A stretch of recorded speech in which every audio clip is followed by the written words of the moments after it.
think I'm ready to go. All right, so as I said, we're going to switch gears, start talking about rigid bodies and kinematics of rigid bodies. Not that I don't think so. I'm pretty sure we're not going to be able to cover dynamics of rigid bodies, or better to say kinetics of rigid bodies. We're just going to stick to kinematics, and we'll see how far we can go with the time we have. But so we know already about kinematics and kinetics. Let me put at least the title here, and put planner, and we're going to stick to two-dimensional problems. So I'll put planner, kinematics of rigid bodies. Just to refresh your mind, the course is dynamics. We said dynamics itself includes, or we can divide it into two sub-branch or sub-topics, kinematics and kinetics. And we said, well, kinematics, well, let me just quickly write here, just to, since we've been talking about energy methods, maybe some things are forgotten. So dynamics include studying kinematics and kinetics. All right. Basically, kinematics and kinetics together form dynamics. For kinematics, we said, well, basically, we talk about position, velocity, and acceleration, right? That's the part that describes the motion, and deals with. Let me write it here this way. Deals with position, velocity, acceleration, right? And kinetics, in a very, I would say, if we loosely define kinetics, basically is the part that deals with forces and torques and whatever that cause the motion that we were studying when we were looking at the kinematics, right? The position, velocity, and acceleration, those are caused by something. And that's where kinetics come into, it comes into play. It deals with, let me write it here, deals with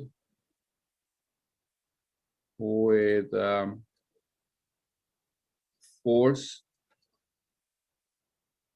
and torques, right? Whatever that cause, whatever force and torque, forces and torques that cause these objects, rigid bodies, particles to accelerate, to have some velocity, to move around.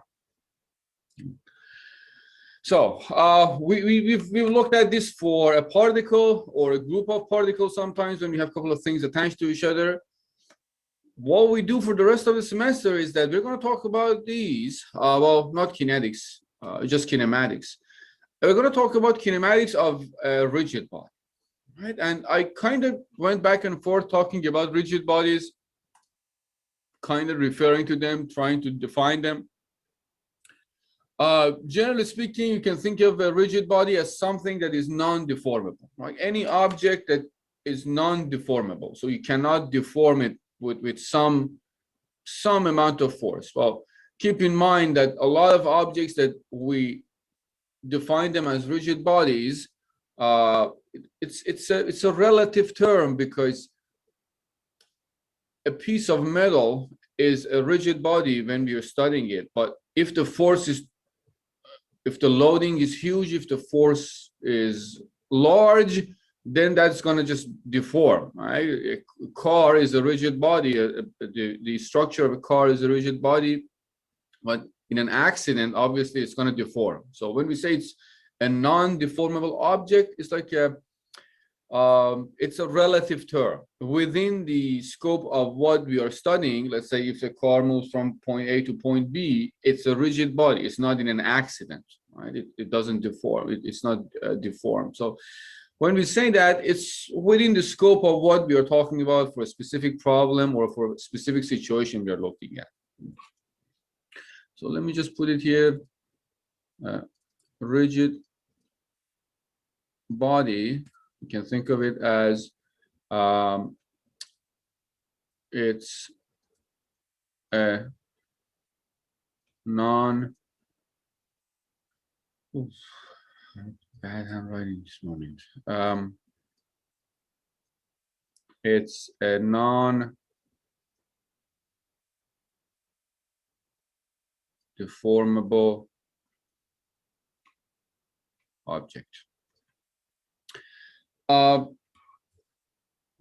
way you can describe it, or you can think about it, if you want to be more specific, right? It's non-deformable, maybe it's a very broad way of saying it. You can think about it this way. If you have an object, and you apply force to it, and that, as I said, this force, relative term, but if you apply force to it,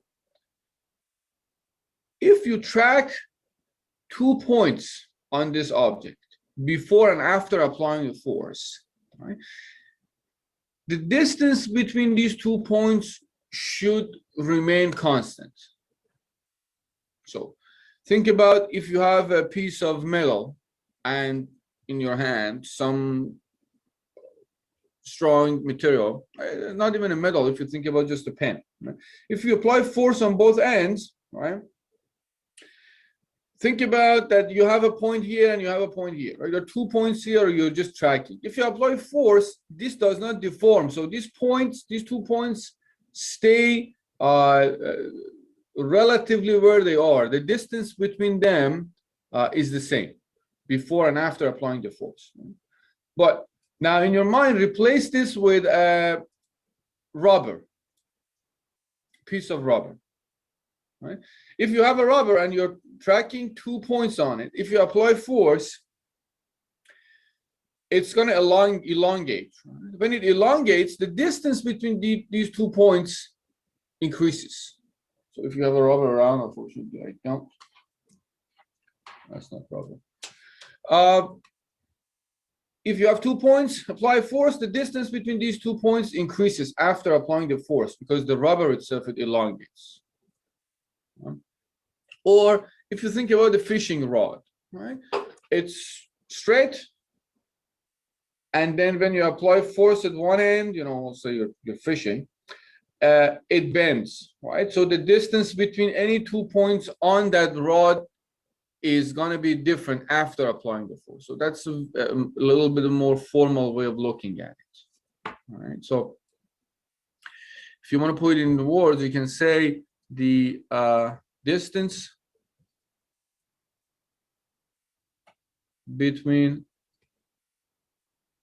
write it this way, every 2 points remains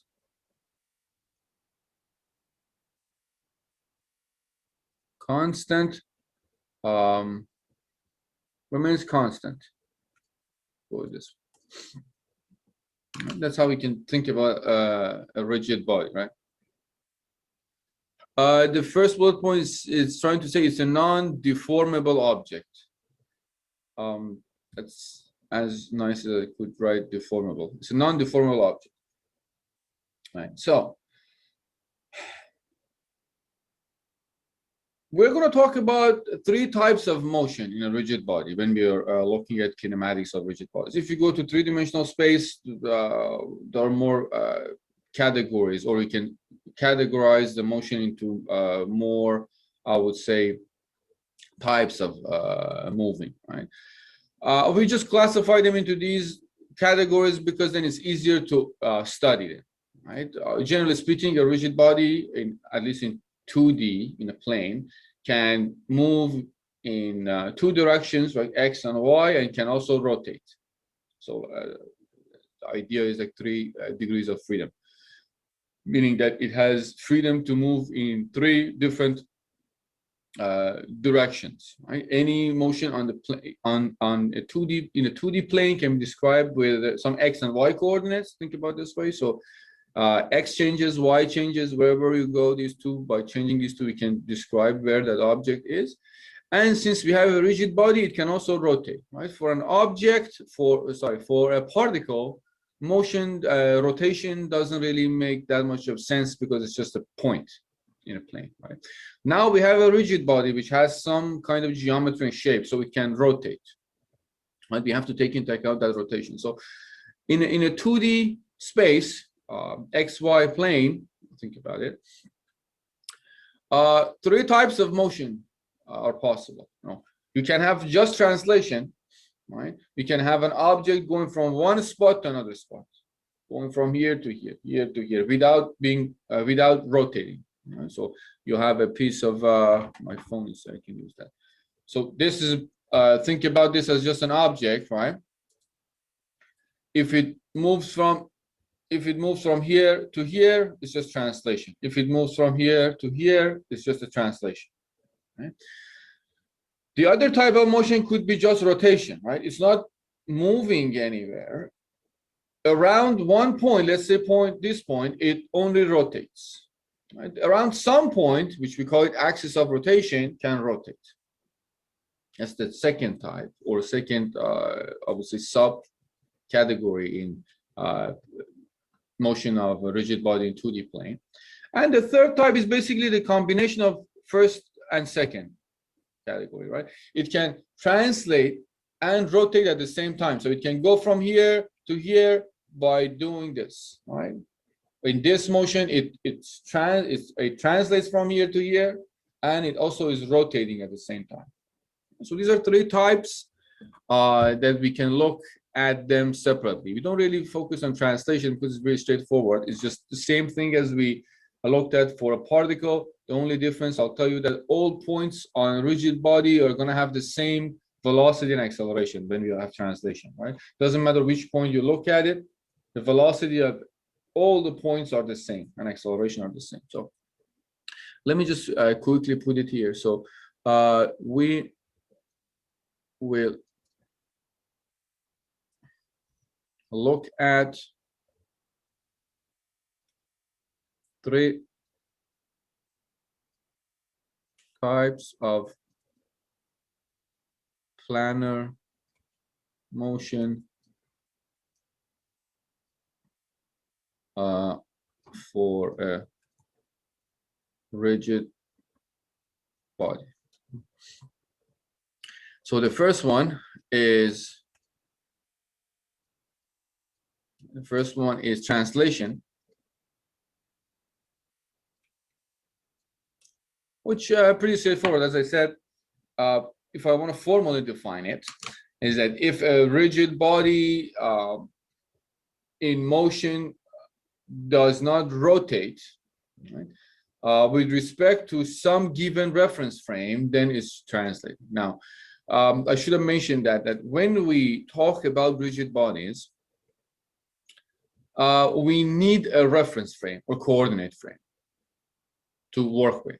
You can't look at a rigid body and it moves, translates. It's the same. That was the same story for for a particle, but it's more important now for a rigid body. You need some reference frame. So I tell you the reference frame is here. It's translating. Right? We need some reference frame to be able to describe that motion. Right? The same story we had for a particle, but here becomes since the rotation comes into play, it's more important to remember that you always need a reference frame to be able to study rigid body motion. So keep that in mind, that first thing probably you should think about is that where your reference frame is, or you have some reference frame. All right. But again, it's not new. We were doing that when we were looking at particles moving. So let me write it this way. If rigid body in motion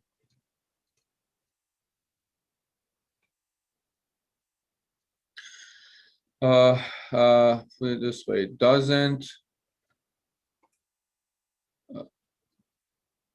rotate relative to a reference frame,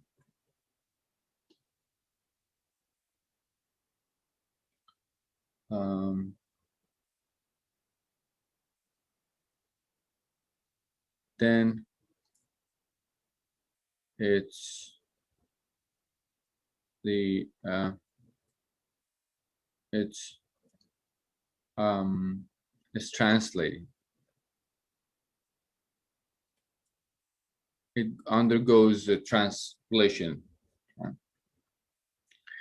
Now, examples, very general ones. You can think about the car driving on a straight line on in a road, right? No turning, it's just going on a straight line. You go shopping, right? You pushing the shopping cart. As long as that you're pushing the shopping cart on a straight line, well, it's a translational motion. Think about a Ferris wheel. Right? On a Ferris wheel, seats. Right? Ferris wheel itself is rotating, right? But seats on a Ferris wheel, right? They are translating. Because if you think of this as a seat, you know what? COVID time. Let's use hand sanitizer as example. If you think of this as a seat, right? On a Ferris wheel, it's translating, right? It's not rotating, right? The whole thing is rotating, but the seat itself, right? If you can think of this as a seat on a Ferris wheel, it's just translating. You don't have a seat that does this, right? Obviously, that's going to be dangerous if that's happening. So seat are translating. They're going under translational motion. If you look at them, they are not. There is no rotation. If you take the reference frame attached to this, and let's say this is the frame, right? They just go. There is no rotation in this frame. Those are a couple of examples I can think about. Another example would be, I guess, more engineering way of looking at it would be if you think about pistons going up and down inside the cylinders in an engine, in a car's engine. Right? That's just a translational motion that's going up and down. They don't rotate. Now, you can think of it that way. When we have translation, once you figure it out, is something that a rigid body is going on just translation, then all the points, as I mentioned before, all the points on that rigid body have the same velocity and acceleration. So all the points have the same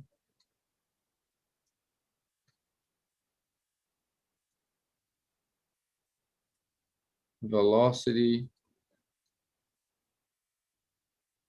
and acceleration. Right.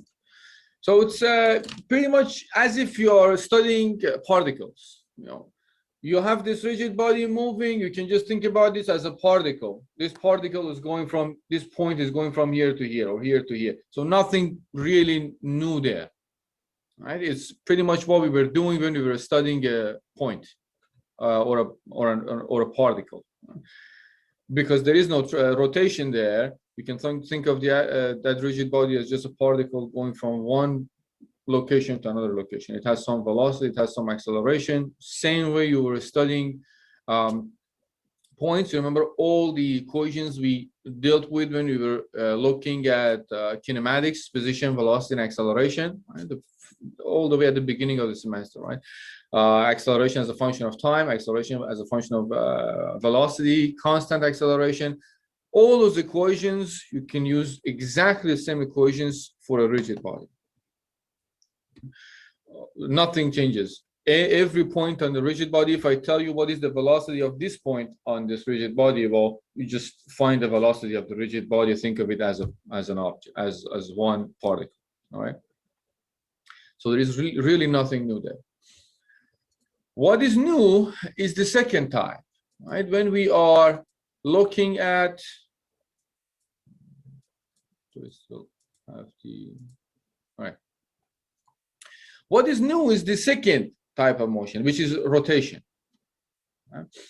Now, second type would be a rotation about a fixed point. right? This is new because when we had an object, we had a particle, it was not really it could not rotate, right? It could just only go from one place to another. But now that we have a rigid body has a geometry, right? Its mass is distributed in this geometry, right? The mass is not concentrated mass in one place, right? This is the whole mass is distributed in whatever that contains it, which is the rigid body itself. Right? It can rotate now. And rotation matters because the points now are moving in different ways, depending on which point you look at. So we are looking at specifically rotation about a point, or if you think about that in two-dimensional space, is more like that point is an axis. If I have a rigid body like this in two-dimensional space, let's say it rotates about this point O. Right, I fixed it here. Let's say it rotates about this point O. So this point O is rotation about a fixed point in two-dimensional, but in three-dimensional space, basically it's an axis, right? You can think of this as z-axis. So the whole rotation is happening about that axis. Now, when we are looking at rotation about a fixed point in two-dimensional space, right, points of the rigid body that are on this point, right, let me get rid of the about a fixed, about an axis, because I feel like playing between point and axis might be confusing. So let's write it this way: rotation, let's say about an axis that is fixed relative to a reference frame. You have to have a reference frame. If my reference frame is here, let's say X and Y, it's rotating, this whole rigid body is rotating about point O, which is the origin of this reference frame. And the axis of rotation is Z, right? If it's X, Y, Z, let's say, is coming out of the plane. Rotation is happening about that axis. Now, when we have that, points that are on the rigid points of the rigid body, whatever point you're looking at, that are on the axis, right, are stationary, right? Whatever, let me see if I can draw it in three-dimensional space, and let's look at it that way. So if this is the axis passing through this rigid body, and let's say rotation is happening this way, looking at it in the three-dimensional space, but we care about only two-dimensional space. So this is where the axis is. X, Y. And this is point O. This is probably better to look at that one. Now, all the points that are on that axis or in two-dimensional space on that point, that rotation is happening about that, are stationary, right? They're not going really anywhere. The points that are not on that axis, they move on a circular path. We'll go into more details about rotation with an axis when that will be the first kind of rotation we're looking at. But for now, just say points of the rigid body on the axis are stationary, and points, just say that aren't move in a circular path, right? If you have the point like this here, you can track this point, right? While this rigid body rotates, it's going to just go around on a circular path. If you have a point here, on this rigid body. When the rigid body rotates, this point is going to just go on a circular path. So if you are on the axis of rotation, or the axis of rotation is happening about that, well, there is no motion for that point. Good examples in engineering: think about the rotor of an electric motor or generator, rotor of a turbine, like gas turbine, wind turbine, or there's rotation there, rotation about an axis. Since I'm going to bring the car's engine at the end as a general example, also in the car's engine, you can think about the crankshaft, right? In a car's engine, it rotates about an axis. The last category, which is the most general form in it for two-dimensional space, and that's what we call it, general planar motion in two-dimensional space. When we have that, basically what we're trying to say is that when a rigid body has a general planar motion, right? This was general planar motion going from this point to this point, translation and rotation together. So it happens at the same time. Now, how do we identify that? Well, when a rigid body goes or moves in a way that all the points on the body remain parallel to a fixed plane, right? This is translating and rotating, right? But if I have a fixed plane here, all the points on this rigid body remains parallel to this fixed plane. The distance is the same during the motion. Doesn't matter if it's translating or it's rotating at the same time, right? All the points on this stays at the same distance. Let's look at it this way. If it's translating and rotating, all the points on this rigid body, whatever point you look at during this motion, remain parallel to this fixed plane. So if you can find a fixed plane that all the points remain parallel to it, you have a general planar motion. Think about it that way. So when a rigid body moves in a way that this is supposed to be in. Didn't get that much better. In a way that all the points on the body remain parallel to a fixed plane. All right. Let me bring that example from your textbook, engine, called it. There you go. So this hopefully clarifies, generally speaking, what we're talking about. So this has all three motions. Right? We have the pistons moving inside the cylinders. Is a translational motion. Just the piston goes up and down. There is no rotation. You have the crankshaft. It's rotating, right? The axis of rotation is identified. This is rotation about this axis. So it's rotating. And then you have the connecting rod, which basically goes through a general planar motion because it's going up and down, and at the same time it's rotating. Now, if you have a reference frame here, let's say I have a reference frame like this.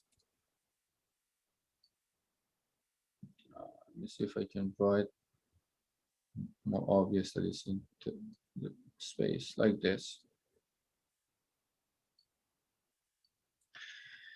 Every point on this rod, if I look at this point, for instance, this point's distance from this plane stays constant or remains, or better to say, this point remains parallel to this plane during the motion. If you look at another point, like this point here, and look at this distance from the plane, this fixed plane, this point is going to remain parallel to this fixed plane. So that's how we define general planar motion. Or we can think of it as a combination of translation and rotation. All right. All right. how are we doing? Does this, do these make sense to you? Right, the different types of motion. Translation, rotation about an axis, which in 2D you can think about it as a point, with an axis in a plane, and general planar motion. So these are the three types. We're not going to talk about translation because there is really nothing to talk about. It's basically just point, a particle moving in two-dimensional space. We start with rotation about an axis because that's something that is specific about rigid bodies. Right? Then we'll see how far we can get into general planar motion because we have to look at its velocity and its acceleration. All right. If these are clear, let's now dive into rotation about an axis and look at it in more details. Rotation about, I will probably should add fixed axis. Should have probably added there too. So I said points on the axis are stationary. Points that are not on the axis move in a circular path. So points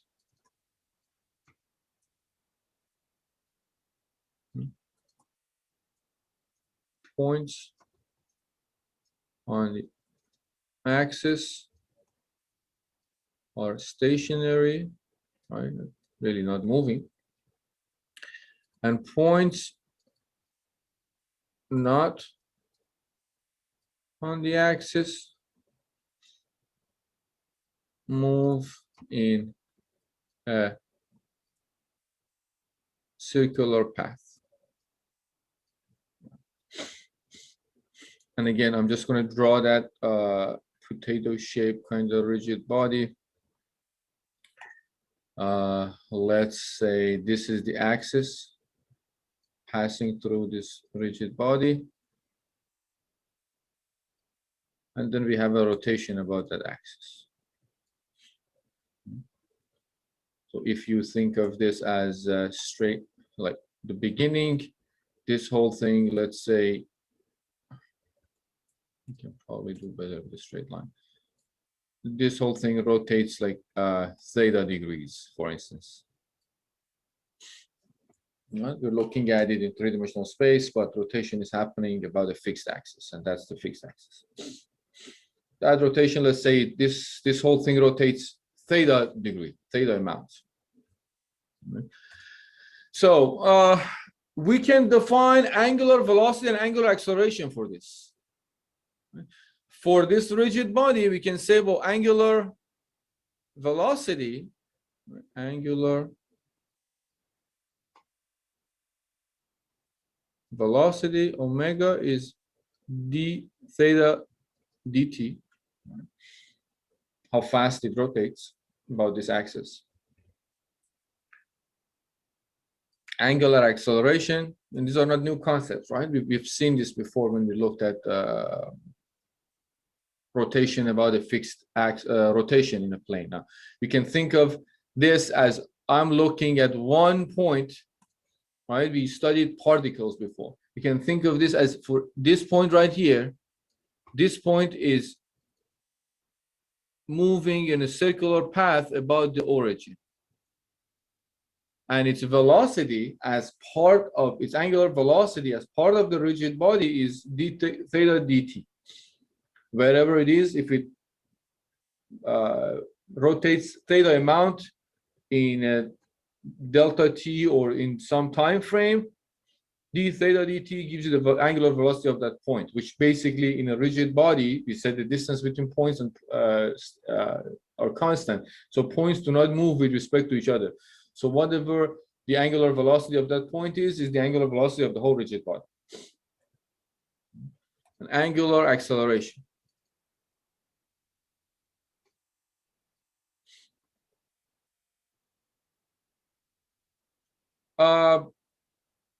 No. Short answer would be no. You don't have to find the center of mass. I typically, previous semesters, I had time to talk about dynamics of rigid bodies and talk about mass moment of inertia, because that's what matters when we look into rigid bodies. A mass moment of inertia comes into play. But seems like not in this semester. We can just look into kinematics of rigid bodies. When you look at kinetics of rigid bodies and you want to analyze the forces and torques, actually you need to know mass moment of inertia to be able to do that, and that's where we introduce mass moment of inertia. Let's see how things go this semester. I might be able to at least introduce that so you guys know, because that's an important concept. Angular acceleration, alpha is, well, d omega dt, right, or d second derivative of theta with respect to time. So these are not again new. Now, if I draw this and look at it in two-dimensional space, that's not two-dimensional, but two-dimensional space, I would say. Look at this from this side. This is me drawing an eye looking at it in this direction. If we have the same axis that we draw there here, let's say it's in 2D plane, it's rotating about this. Now, for any point on this rigid body, let's say I'm looking at this specific point here. We said the points that are not on the axis are moving in a circular path. So if this is the path of the motion for this, I cannot, okay, let's say this is the path for this point. We know velocity is tangent to the path, so this would be the velocity vector for that point, v. And if that point is r away from the origin, or the axis of rotation, better to say, r, and this is rotating with angular velocity omega, right? Then we can just say, well, v, not this, we can say v is equal to r omega, right? This is again nothing new. Velocity vector is position multiplied by angular velocity. And we had that when we were looking at a particle on a circular path. Right? It's the same story, but now the particle is a point on a rigid body. So all the points on the rigid body have the same angular velocity, but each point has a different velocity vector depending on how far that point is from the axis of rotation. Right? So that would be v is equal to r omega. I'll write it as vector form or just two-dimensional. Just remember that these are vectors. The same story with acceleration. Again, you look at each point as a particle. So if I look at this in terms of, let's say, tangent normal coordinate system. Right. Let's say I put axes, this being En and this being Et, right? Tangential to path, normal to path towards the center.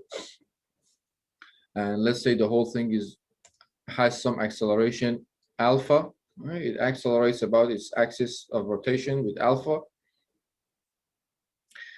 In this tangent normal coordinate system, you get A tangent is equal to R alpha, and you get A normal as V squared over R, or R omega squared. These are not new. We've seen this. It's like a circular path, but for every single point, well, omega and alpha are the same for all the points. Depending on where the point is on the rigid body, then the circle in the circular motion for that point, we can find the angular acceleration, angular velocity. All right. So let me box this. Again, you've seen this before, but that's what we're going to work with when we look at rotation about the fixed axis. Alpha, I did a bad job that I can't fit it inside the box. I don't know if I made it better or worse by just boxing everything. Now, so the general story seems pretty straightforward, right? Nothing technically new there. It just points on a rigid body. Now, there is a special case. As always, we look at special cases. As mechanical engineers, we do work with gears a lot, right? A bunch of gears, whether in a gearbox or it's somewhere you want to change the torque, transfer the power from one place to another place. You do work with gears very frequently because those are what we have to basically play around with torque versus velocity, and depending on what we want, how much we want to increase or decrease velocity, how much we want to lower or increase the torque in the systems we are designing. Right? So we do work with gears a lot. So let's look at a special case that is just for gears. Right? I'll put it here, special case. From with what we learned, we can look at the kinematics of gears now. Right? That's why rotation over the fixed axis is kind of interesting. It has I would say common application because we do work with gears. So that's somewhere that at least specifically you see special case.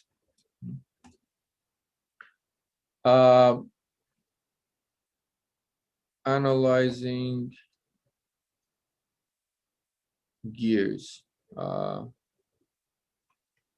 motion, kinematics of gears. Now, let me see if I can draw some relatively. That was too bad. That didn't. Another shot. And go. Then another gear here. It should be separated. So let's see if I can do that. That's not what I meant. There you go. All right. Assume that these two are two gears. This is, let's say, the center of this one, the center of that one. They're rotating, right? This one has, let's put the radius of this gear and radius of this gears. We know, let's call this gear B. So I'll call this RB. This one gear A, RA. Let's say gear B is rotating with angular velocity omega B.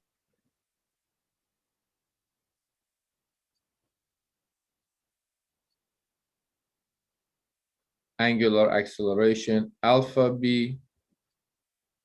Now pay attention, if gear B is rotating clockwise, then gear A has to rotate counterclockwise, right? They're in contact here. So whatever direction this one has, the direction of the other one is the opposite. Right? This one is, if this one is rotating clockwise direction, then the other one should rotate in counterclockwise direction.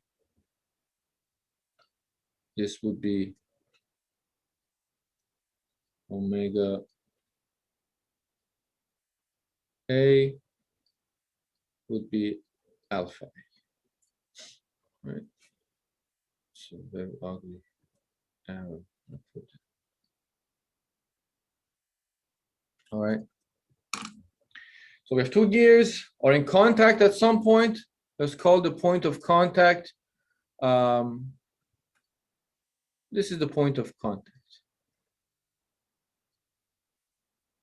Point of contact, right? A is rotating. Either A is the driving gear and B is driven, or B is the driving gear and A is driven. So one of them might be connected to a turbine, to a motor, to some kind of driving shaft. And the other one is the driven one, that is driven because of the fact that the other gear is rotating. So one of them is the driving gear, and the other one is driven by the first one. And the directions, remember, should be opposite. So if B rotates in this direction, A should rotate in this direction. Let me also call them B and A. All right.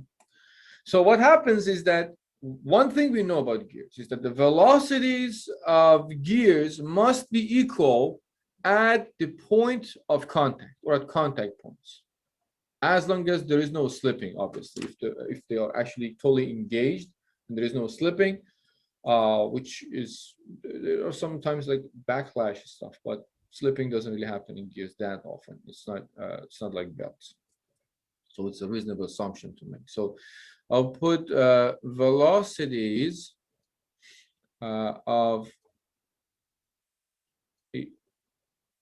gears must be equal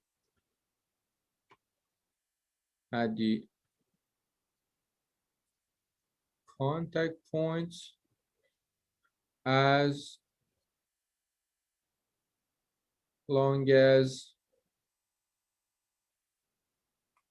there is no slipping. There is no slipping between gears. So if the velocity at point of contact is equal, that's just enough for us to figure things out. All right. So at point of contact for A, well, it'll be, let me see if I can draw it. VA would be in this direction, right? That would be our VA. And then we have our VB. This is going to create a mess there. They have the same magnitude, because we said they should be equal. So if VA is equal to VB at point of contact, remember, not everywhere, but point of contact, that means RA omega A is equal to RB omega B. This is the golden relationship we're looking for. So as long as we know 3 out of 4, if we know the radius of A, angular velocity of A, radius of B, we can find angular velocity of B. If we know angular velocity of B, radius of B, and radius of A, we can find the angular velocity of A. In this case, let's say I'm looking for angular velocity for gear B.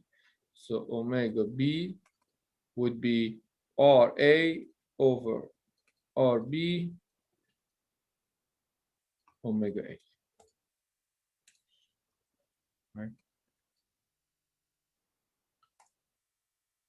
You can go with same thing for accelerations, right? If you take derivative of this equation right here with respect to time, RA and RB are just constant. Like they're just radius of A and radius of B. So that becomes RA alpha A is equal to RB alpha B. Relationship between accelerations. So if I want to find the acceleration of one, let's say I'm looking for acceleration for gear B, RA over RB alpha A. As long as I know the acceleration of one and the geometry, meaning the radius of A and radius of B, I can find the acceleration or angular velocity of the other. That's a special case. It comes from the fact that we know the velocity, each gear is a rigid body. They are in contact at some point, at the point of contact, wherever it is, the velocity is the same. From there, you can find the angular velocity and acceleration if you know that for the other one. All right. So equations should be very familiar to you, but this is rigid body, so you have to think of every part on rigid body, every point as just a point that you were studying before on a circular motion, in a circular type of motion when we're looking at kinematics of a particle. Question on this first. Let me ask you if these make sense to you before I go into an example.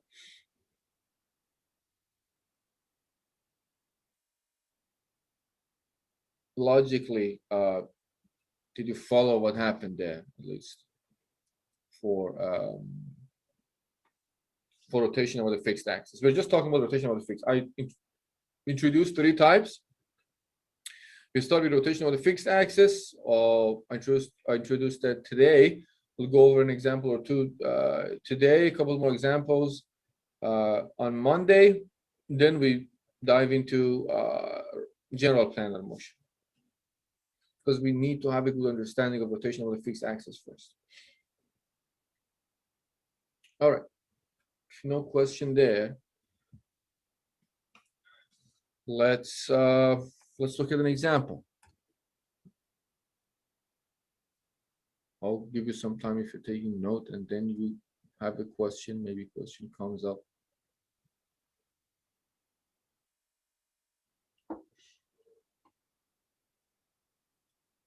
All right. Let's look at this example.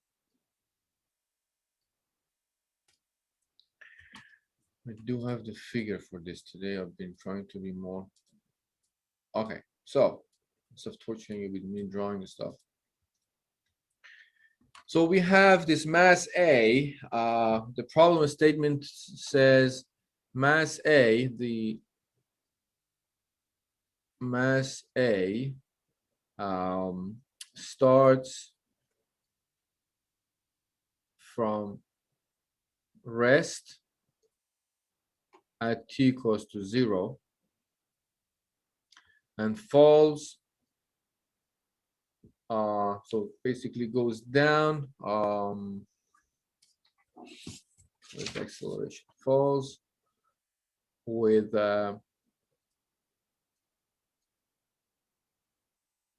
constant acceleration of 8 meters per second squared when the mass has fallen 1 meter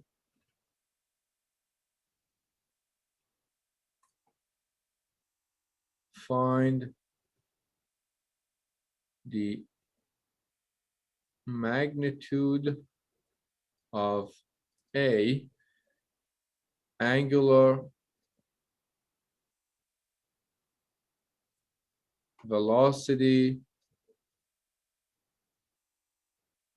of the pulley, and B, the tangential and normal components of acceleration of a point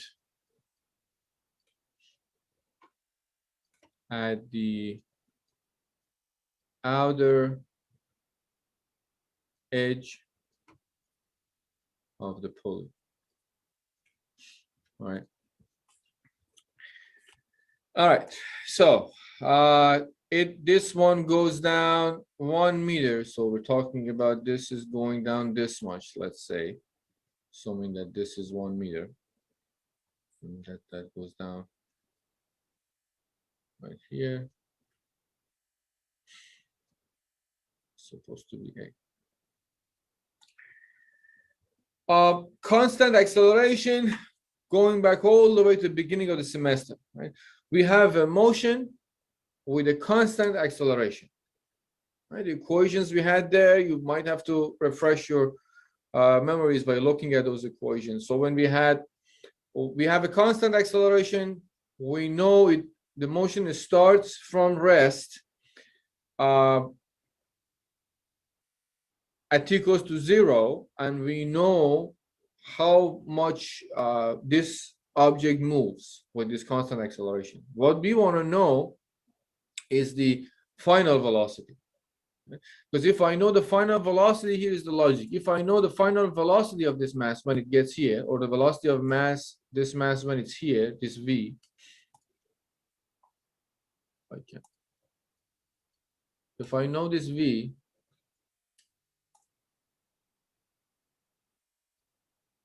yeah, this V is the same here. Right?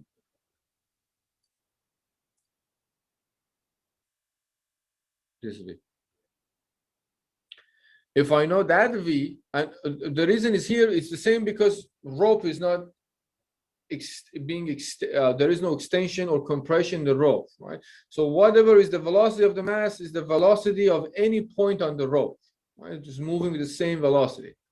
That means the point that is exactly on the outer point of this pulley has the same velocity on the rope.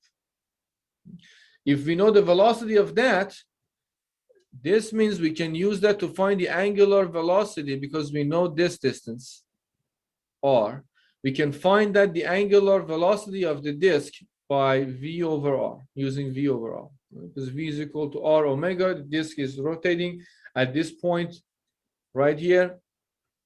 We know the velocity of the rope, the point on the rope and velocity of the point on the disk are the same since they're still attached to each other before the rope detaches and goes its own way. If we know the velocity of the point on the disk, we can use that to find, knowing the radius, we can use that to find the angular velocity of the disk or pulley in this case, as they say. So that's the logic we're following here. Once we know the angular velocity of the disk, we'll look at it. We can find the angular tangential and normal components for part B. Right? So what I do is that, well, A, it's an angle, it's a motion with constant acceleration. So I know v squared minus v naught squared, and I'm told that this is the constant acceleration, the whole acceleration, 8 meters per second squared. I don't need to worry about gravity, acceleration due to gravity or anything. Just I'm told that it's 8 meters per second. Yep. The acceleration is constant. It's 2a delta s, right? And then from there you can find v, or you can just put as s. So change in how much it moves. Initial velocity is 0, start from rest. So I'll get v as square root of 2as, square root of 2, 8, moved 1 meter down. 16 is square root of 16 is 4 meters per second. Right? That would be the velocity at this point on with the velocity of the mass, which is velocity of the rope, which is velocity also at this point. Right. Now, once I know the velocity at that point, I know this is a rigid, this pulley is a rigid object, rigid body rotating about its axis. Right. This is the axis of rotation right there. It's rotating this way with some omega. Since omega is the same for a rigid body, as we said here, right? So omega is the same. V changes depending on which point we're looking at, and depending on how far, as a result, is that that point is from the axis of rotation. So I know V is equal to R omega. For that specific point, I know R, so I can find the omega of the disk. V over R. V being 4, R being 100 millimeters. Converted to meter is 40 radian per second. So that would be omega of the omega for the pulley. That would be part A. All right, so let me this omega angular velocity is 40 radian per second.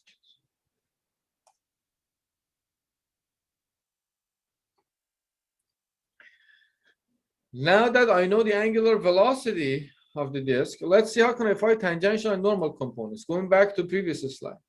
Tangential component is R alpha, right? And normal components is V squared over R or R omega squared. So do a normal is v squared over r at that point, and this is the point I'm looking at, right? Point on the outer edge. Could be this point, could be this point. It doesn't matter where we are, as long as the r is the same points, angular points, velocities, and accelerations in this circular motion. If you remember from particles, as long as we only care about how far that point is from the rotation, point of rotation or axis of rotation, right? So any point on the outer diameter or outer edge of this pulley gives us the same value. So it doesn't matter which point I look at. I can look at this point, this point, this point, or even the point that I was looking at before. So this becomes r omega squared. R is 0.1. 0.1. Omega is 40 squared. What is 40 is 1600 times 0.1, so 160 meter per second squared. I don't know if I'm going too fast. You guys stop me if some part does not make sense. I'll give just a few seconds for you guys to look at the problem and compare what we did with the previous equations we had, the equations we had.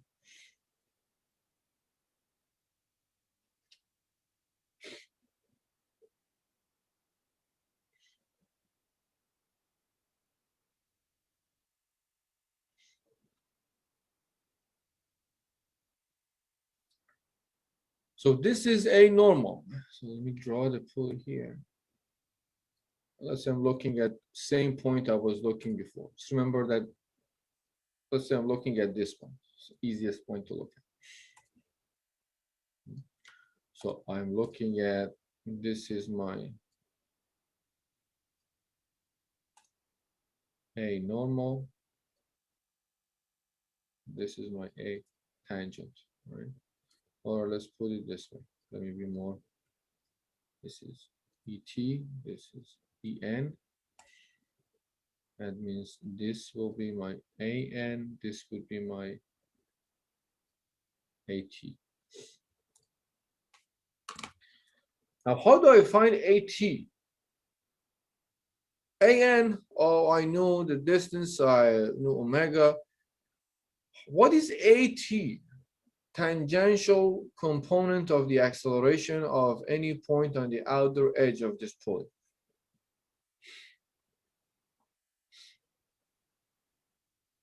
I don't know alpha, right? AT is R alpha. I don't know what alpha is.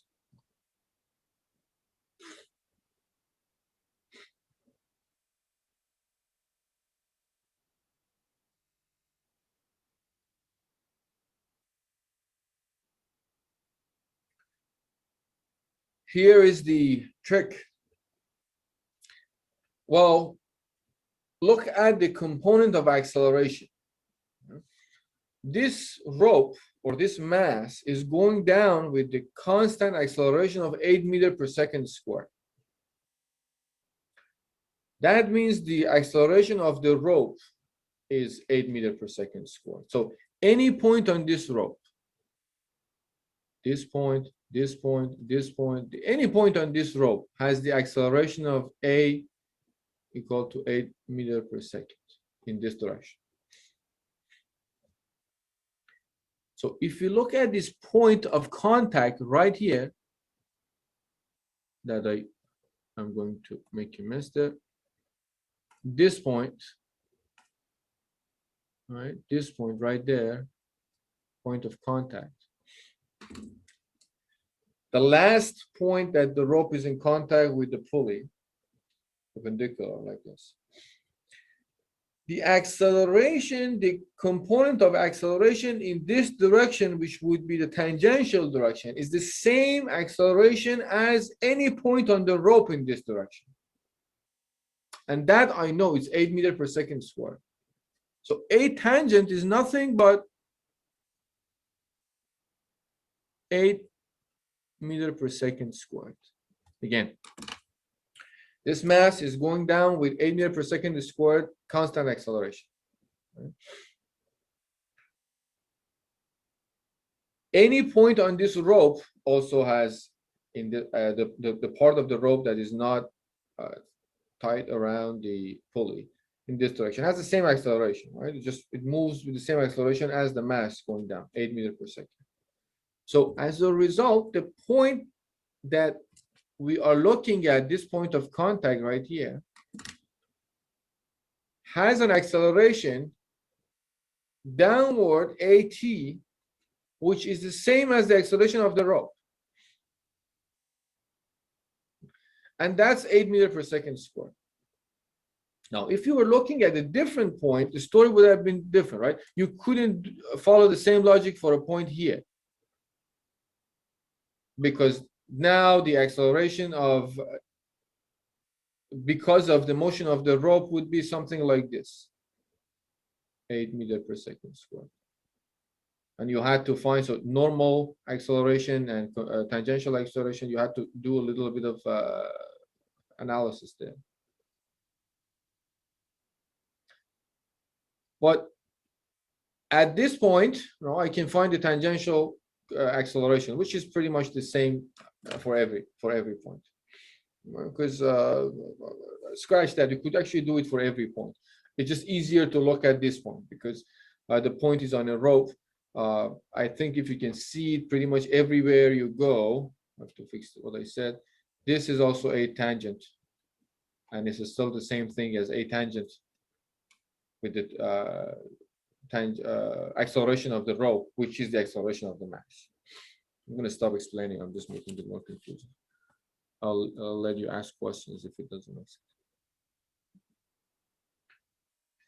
So I got what I want. This is normal component, and this is tangential component. All right.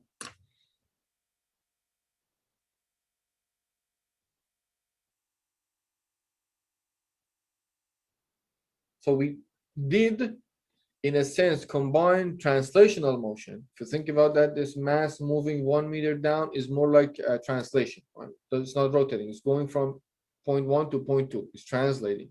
And we used, and we are told that acceleration is constant. So as I told you, translational motion for rigid body is like exactly the same way. We treat it the same way as we treat the translation for a point. All right. So we got the acceleration at the end of this motion, point 1 to point 2. We found the velocity, and knowing the velocity, we could just look into our rotation about an axis.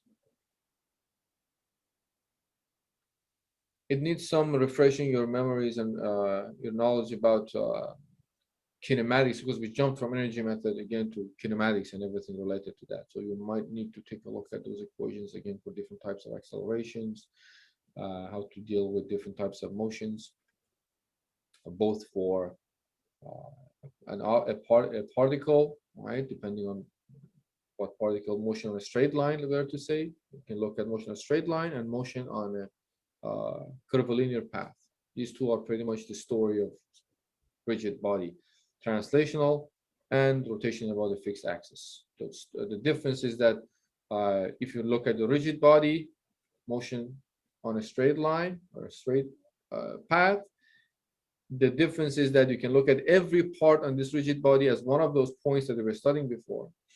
And for rotation about a fixed axis, you can also look at each point of the rigid body rotating about an axis as the points that we were studying using whatever we learned for motion on a curvilinear path, tangent normal, specifically speaking. All right, I do have a couple more examples. I was hoping that I do 2 examples today, but here's the thing. Let me